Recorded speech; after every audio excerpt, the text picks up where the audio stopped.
Внимание, внимание! В магазинах «Титан» огромный выбор бытовой техники для кухни. Микроволновые печи от 1990 рублей. Чайники электрические от 490 рублей. Супер цены! Гарантия на весь ассортимент. Хочешь сэкономить? Приходи в «Титан». Первый раз, как в первый класс. Раздельные перемены, комнаты для заболевших и смешанная система обучения. В правительстве сегодня, наконец, рассказали, как начнется новый учебный год в школах. Несмотря на различные разговоры и слухи, он пройдет в очном формате, но из-за непростой эпидобстановки будет отличаться от прежнего. Ученики и преподаватели должны будут соблюдать ряд санитарных правил.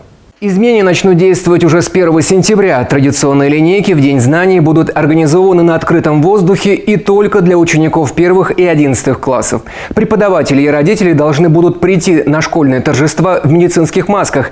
Для детей они не обязательны. В высших учебных заведениях на линейки выйдут только первокурсники. На всех мероприятиях 1 сентября должна соблюдаться социальная дистанция.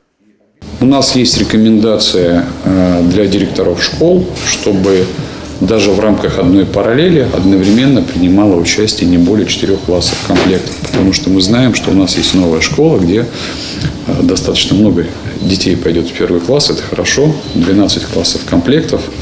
И, как вы понимаете, это большое количество детей и большое количество взрослых, родителей, бабушек и так далее. Серьезные изменения коснутся и учебного процесса. В школах будут организованы дополнительные входы, чтобы разделить потоки учеников. Там будут установлены антисептики. Детям должны измерять температуру бесконтактным термометром несколько раз в день. То же самое касается и вузов. Во всех кабинетах учебных заведений обязаны разместить приборы для обеззараживания воздуха. Студентам и преподавателям рекомендовано соблюдать масочный режим. Преподаватели, они будут обязаны при появлении такого ученика в классе с симптомами респираторной вирусной инфекции, в общем-то, сопровождающим проводить его в комнату временного пребывания под наблюдение медицинского работника, вызвать бригаду, скажем так, скорой помощи и обследовать его и принять решение. Либо он будет, скажем, с признаками ОРВИ госпитализирован, либо будет проходить амбулаторное лечение.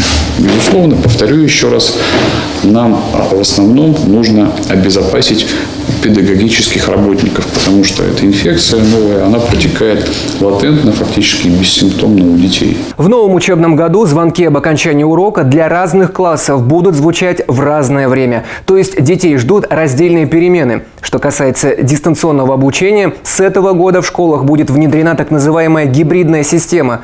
Для тех, кто будет учиться 6 дней, занятия по субботам будут проходить в дистанционном формате. При пятидневке дистанционное обучение возможно в случае болезни учителя.